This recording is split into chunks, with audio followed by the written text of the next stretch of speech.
Hello, everyone, and welcome back to the English Speaking Nerds channel. We are absolutely thrilled to have you here with us today. I'm your lovely host, Maya. And I'm John. This is the place where we don't just teach you textbook English, we dive deep into the real stuff. The idioms, the culture, the nuance, and the way people actually speak when they aren't reading from a script. Exactly. If you love learning English that connects you to the world, please support us by hitting that like button and subscribing to English Speaking Nerds right now. It helps us keep the lights on and the coffee brewing, which, as you know, is absolutely essential for our deep conversations. It really is. And speaking of deep conversations, today we're tackling something that seems simple on the surface, but is actually incredibly complex. We're talking about your best moments. Talking about your best moments. It sounds straightforward, doesn't it?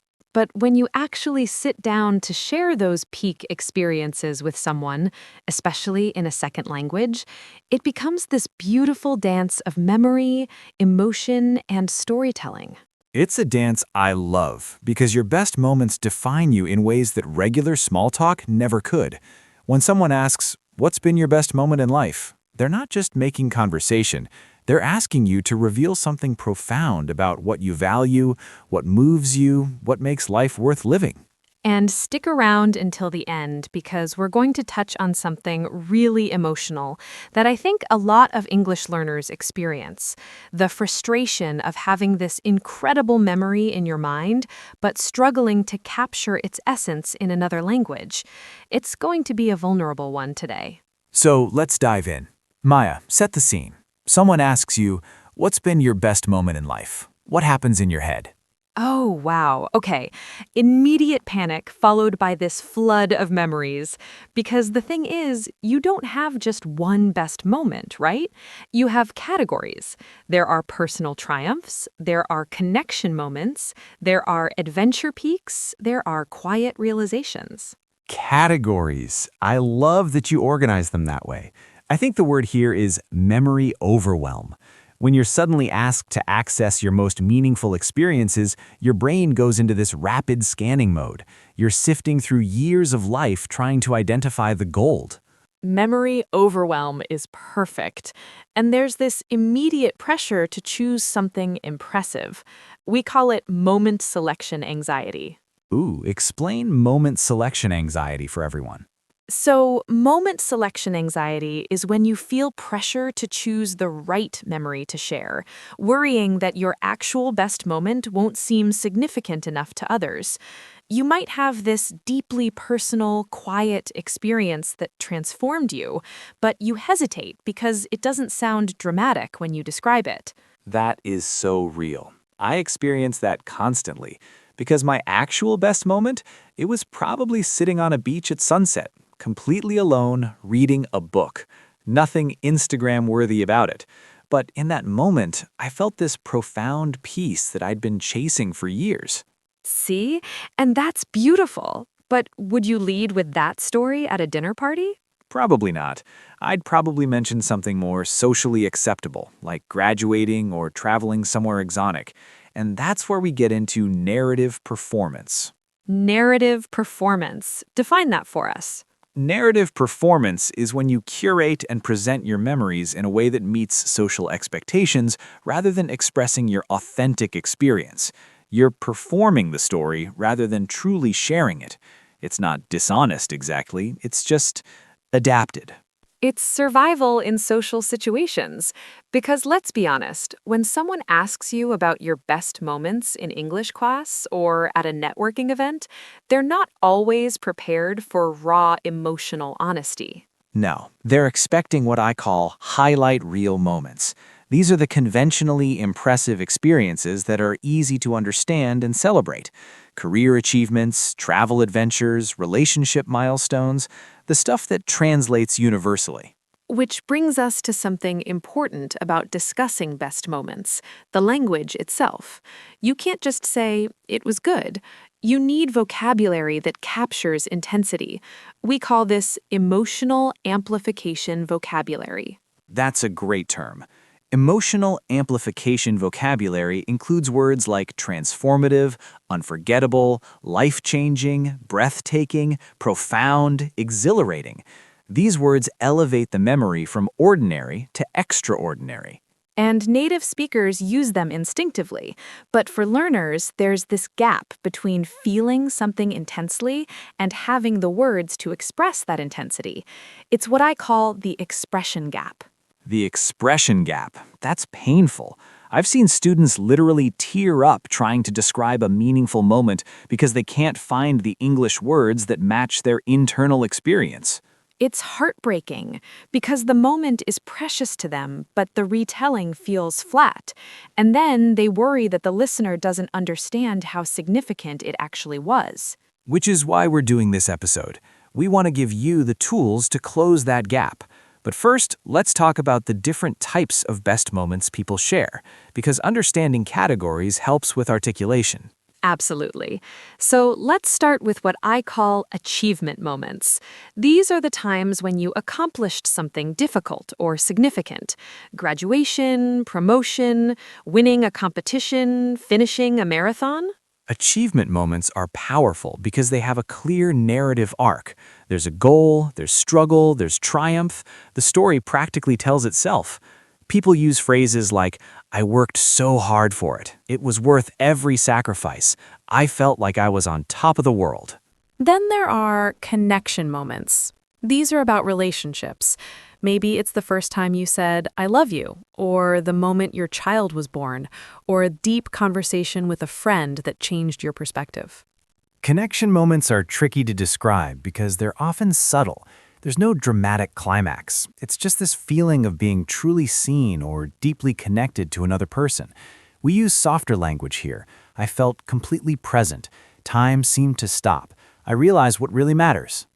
What about discovery moments? Those are the times when you learned something profound about yourself or the world. Maybe traveling solo for the first time, or overcoming a fear, or having a spiritual experience. Discovery moments require introspective language. You're explaining an internal shift, which is sophisticated vocabulary territory. Phrases like, "I had an epiphany," "everything suddenly made sense," "I found clarity," "I understood myself for the first time." And then there are what I call joy moments, pure, uncomplicated happiness. Dancing at a concert, laughing until you cry with friends, experiencing something beautiful in nature. Joy moments are actually the hardest to describe because joy is simple, but describing simplicity is complex. You end up using phrases like pure bliss, absolute euphoria, unadulterated happiness, big words for a simple feeling. Now, here is where it gets interesting. When you're sharing your best moment with someone, especially in English, you're doing more than just recounting facts. You're engaging in experiential storytelling. Experiential storytelling. I love this concept. Explain it. Experiential storytelling is when you don't just describe what happened, but you transport the listener into the experience itself. You use sensory details, emotional language, and present tense narration to make them feel like they're there with you. So instead of saying, "I went to Paris and it was beautiful," you'd say, "I'm standing at the top of the Eiffel Tower and the entire city is spread out below me like a painting, and the wind is whipping through my hair, and I'm thinking, I actually made it here." Exactly. That's the difference between reporting and storytelling. And native speakers do this naturally, but it's a skill that learners need to practice deliberately. It really is. And there's another layer to this. When you share best moments, you're also revealing your values. We call this value signaling through memory. Value signaling through memory. That sounds very psychological. It is. It means that the moments you choose to highlight reveal what you prioritize in life. If your best moment is career-related, you value achievement. If it's about connection, you value relationships. If it's adventure-based, you value novelty and courage. So when I tell you my best moment was reading alone on a beach, I'm signaling that I value peace, solitude, and introspection. I'm telling you who I am. Precisely, which is why these conversations can feel vulnerable. You're not just sharing a memory, you're sharing yourself. Let's talk about vulnerability for a second, because I think this is where a lot of learners struggle. There's this phenomenon I call emotional exposure anxiety. Oh, this is huge. Define it. Emotional exposure anxiety is the fear that sharing something deeply meaningful will make you seem too emotional, too earnest, or too vulnerable in a culture that values composure. It's especially intense when speaking a second language because you already feel exposed by your accent or grammar uncertainty. That's exactly it. You're managing linguistic vulnerability and emotional vulnerability simultaneously. It's a double challenge. So, what do? How do you share authentically without feeling overexposed? I think you start with what I call graduated disclosure. You test the waters first. You share a medium level moment and see how the person responds. If they seem genuinely interested, you go deeper. Graduated disclosure. That's smart. It's like emotional pacing. You don't lead with your most sacred memory. You build trust first. Exactly. And you use linguistic hedges to protect yourself. Phrases like, this might sound silly, but, or, I don't know if this makes sense, but, or, it's hard to explain, but. Those hedges give you an out. They're like little shields. But here's my question. Should we be shielding or should we be bold about our best moments? Oh, that's the eternal question. I think it depends on context. In a job interview, maybe shield a little. With a close friend, be bold. But in general, I believe in what I call authentic courage. Authentic courage. I like that phrase. Authentic courage means sharing your genuine experiences even when they don't fit the expected narrative, trusting that authenticity creates deeper connection than performance. It's scary, but it's also liberating. It is liberating because when you stop performing and start sharing, something shifts. The conversation becomes real, and I think people can feel that difference. They absolutely can. And you know what else happens? You give other people permission to be authentic too. It's contagious. Let's shift gears and talk about something practical, the structure of telling a best moment story, because there is a structure, whether we realize it or not. Oh, yes.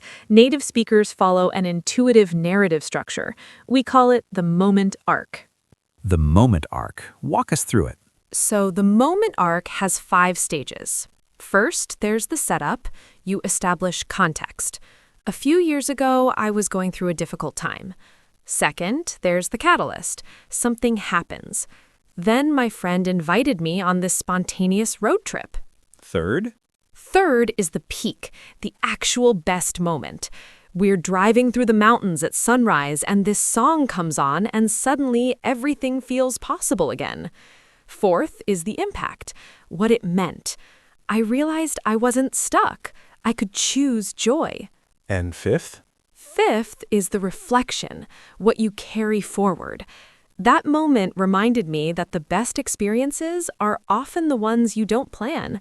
Now I say yes to more spontaneous adventures. That's a complete narrative. Beginning, middle, end, meaning. It's satisfying for the listener because it goes somewhere. Exactly. And here's a key insight. The reflection is what makes it memorable. Without reflection, it's just an anecdote. With reflection, it's meaningful. So true. I think learners often skip the reflection because they don't have the vocabulary for it. They stop at, it was the best moment. They don't explain why it was the best moment. Right. And that's where phrases like, it taught me that, or I realized, or since then I've become essential. Those phrases signal depth. Let's talk about something that I find fascinating, the challenge of translating moments across cultures. Different cultures value different types of experiences. Oh, this is so important. What we call a best moment is culturally shaped. In some cultures, the best moments are communal, family gatherings, community celebrations. In others, they're individual achievements. So when you're sharing your best moment with someone from a different culture, you're not just translating language, you're translating value systems. We call this cultural moment translation. And it can lead to misunderstanding. I've had students share what they consider their best moment, like passing a really difficult exam, and Western listeners kind of glaze over because they don't understand the cultural significance. Because they don't realize that in that student's culture, that exam determines their entire future. It's not just a test, it's a life-defining event. Exactly. So part of sharing best moments effectively is providing cultural context. You have to explain the stakes. Which brings us to another challenge, comparative moments. Have you ever noticed that when you share a best moment, people sometimes try to one-up you? Ugh, God, yes. It's so annoying. You share something meaningful and they immediately launch into their own story without really acknowledging yours. We call this competitive reminiscing. Competitive reminiscing. That's perfect. It's when conversations become a competition over who had the better experience rather than a genuine exchange of meaningful moments. It completely ruins the intimacy of sharing because suddenly you're not connecting, you're competing. How do you handle that? I try to be a generous listener myself. When someone shares a best moment, I respond with phrases like, "That sounds incredible. I can imagine how that felt," or "Thank you for sharing that with me." I try to honor their moment before I share mine. That's beautiful. It's what I call reciprocal vulnerability. You meet someone's openness with your own openness. You match their depth. Reciprocal vulnerability. That should be the goal of every conversation about best moments. Agreed. Now, let's talk about something a bit melancholy, the phenomenon of nostalgia in these conversations. Oh, nostalgia. It's unavoidable when discussing best moments, isn't it? There's always this bittersweet quality. There is, because when you identify something as a best moment, you're implicitly saying that moment is in the past, it's over, and that creates what I call retrospective longing. Retrospective longing. Define that. Retrospective longing is the bittersweet desire to re-experience a perfect moment from your past, combined with the acceptance that you can't. It's not quite sadness, but it's not quite contentment either. It's this complex emotional state. It is complex, and I think it's part of what makes these conversations meaningful. There's depth in acknowledging that our best moments are often behind us. But that raises an interesting question. Are your best moments actually in the past, or are you just defining them that way because you're looking backward? Oh, that's profound. You're asking whether we're limiting ourselves by constantly referring to past peaks instead of creating new ones. Exactly. I think there's a concept we should introduce here, future-oriented reminiscing. Future-oriented reminiscing. Explain. It's when you share past best moments not to dwell on what's gone, but to inspire future experiences. You say, "That was incredible, and it makes me excited to see what other amazing moments are ahead." I love that reframe. It turns nostalgia into motivation. It does, and I think that's healthier. You honor the past without being imprisoned by it. Speaking of healthy approaches, let's talk about something important, the phenomenon of moment inflation. Moment inflation. What's that? Moment inflation is when people exaggerate or embellish their best moments to make them sound more impressive in the retelling. It's natural, but it can disconnect you from the authentic experience. Oh, I've definitely done this. You start telling the story, and you add a little detail here, amp up the emotion there, and suddenly the memory itself starts to warp. Exactly. And then you can't remember what actually happened versus what you've been saying happened. It's like your performed version overwrites the original file. That's actually kind of sad, because the truth was probably beautiful enough on its own. It was, which is why I try to practice what I call humble honesty when sharing moments. Humble honesty? It means sharing your best moments without exaggeration or performance, just the simple, honest truth of what made something special to you, even if it doesn't sound impressive. That takes confidence, though.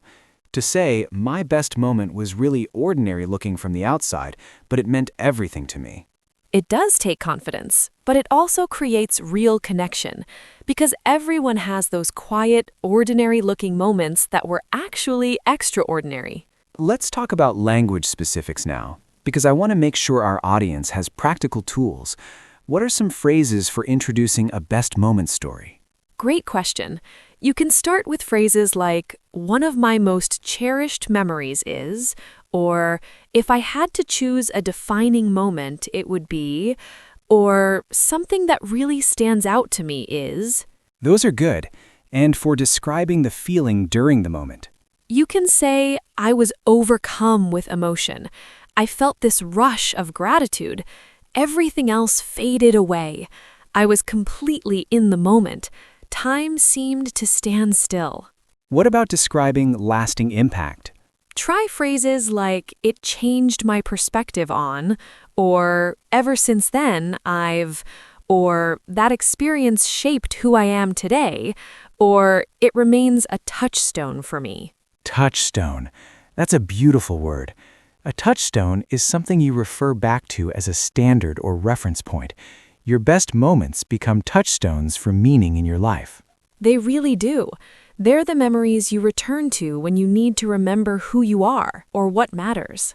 Now, what about when someone shares their best moment with you? What's the appropriate response? You want to validate without diminishing. Say things like, I can see why that was so meaningful to you. Or, the way you describe it, I can almost feel it myself. Or, that must have been powerful. And avoid comparative statements. Don't immediately say, oh, I had a similar experience where, just let their moment sit for a second. Yes, give it space. Silence is okay. You don't have to immediately fill it with your own story. I think we should address something that might be uncomfortable. What if you don't really have a best moment? What if your life has been more steady than spectacular? Oh, this is such an important question. And I think a lot of people feel this way.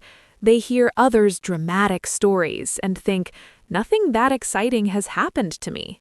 But here's the thing. Best moments aren't always dramatic. They're just the moments that mattered most to you.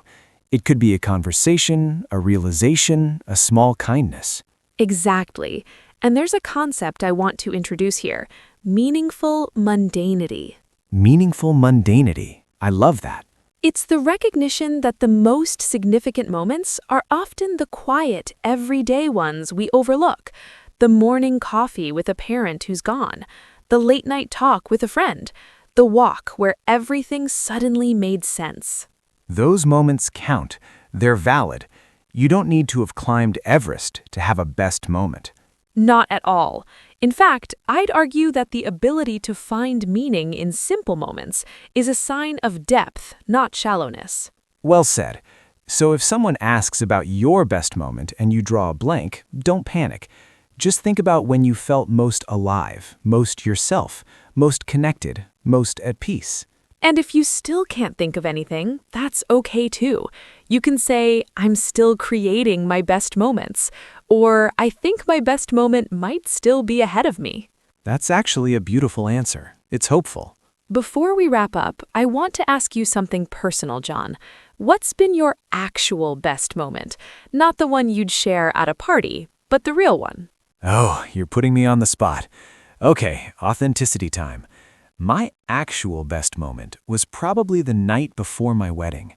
I was alone in a hotel room, and I was terrified, but also more certain that I had ever been about anything.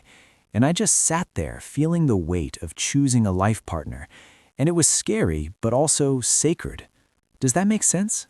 Complete sense. That's beautiful. What about you? Real answer? My best moment was when my grandmother was dying, and I sat with her, and she was barely conscious, but she squeezed my hand. And in that squeeze, I felt like she was telling me everything would be okay. It wasn't happy, exactly, but it was profound. It was love in its purest form. Maya, wow. Thank you for sharing that. Thank you for creating space for it. And that, everyone, is what we're talking about today. Real moments, real sharing, real connection. So we want to hear from you. We want you to practice this sophisticated vocabulary. Tell us in the comments, what's been your best moment? Use some of the phrases we discussed. Talk about the emotional impact. Share the reflection. And be honest. Don't perform. Just share authentically. We promise we'll read every single comment and respond with the respect your moments deserve. Because your best moments matter. They're the highlights of your life story, and learning to articulate them in English is part of claiming your full voice. Beautifully said, Maya. If you enjoyed this conversation and learned some new ways to talk about meaningful experiences, please give us a thumbs up. And share this video with someone who's learning English, maybe someone who has incredible stories but struggles to tell them. This might help them find their voice. Subscribe if you haven't already and hit the bell icon so you don't miss our next episode. We're going to keep diving deep into real communication. Until next time, stay nerdy, stay curious, and cherish your moments. See ya! Bye, everyone.